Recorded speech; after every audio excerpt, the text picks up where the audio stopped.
আকাশের হাতে আছে এক রাশ নীল।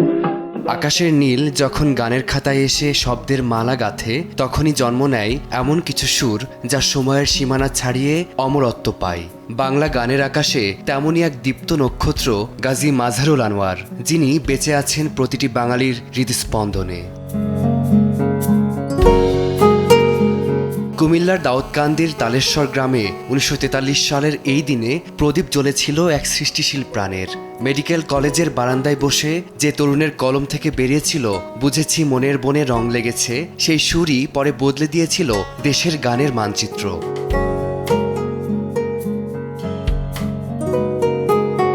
মুক্তিযুদ্ধ থেকে শুরু করে প্রেম কিংবা বিরহ, সবখানেই তার লেখনী ছিল সাবলীল ও ধারালো। বিবিসির জরিপে সর্বকালের সেরা ২০ বাংলা গানের তালিকায় তার ৩টি গান থাকা প্রমাণ করে তার সৃষ্টির সর্বজনীন আবেদন।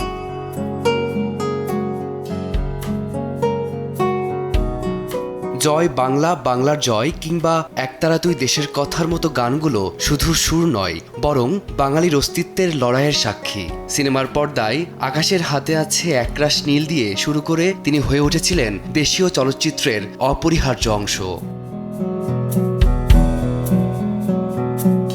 কেবল গান নয়, চিত্রনাট্য আর প্রযোজনার জগতেও তার ছিল অবাধ বিচরণ। নিজের প্রতিষ্ঠান দেশ চিত্রকথা থেকে তিনি উপহার দিয়েছেন অসংখ্য সামাজিক ও জীবনমুখী চলচ্চিত্র, যা আজও দর্শকদের ভাবায়।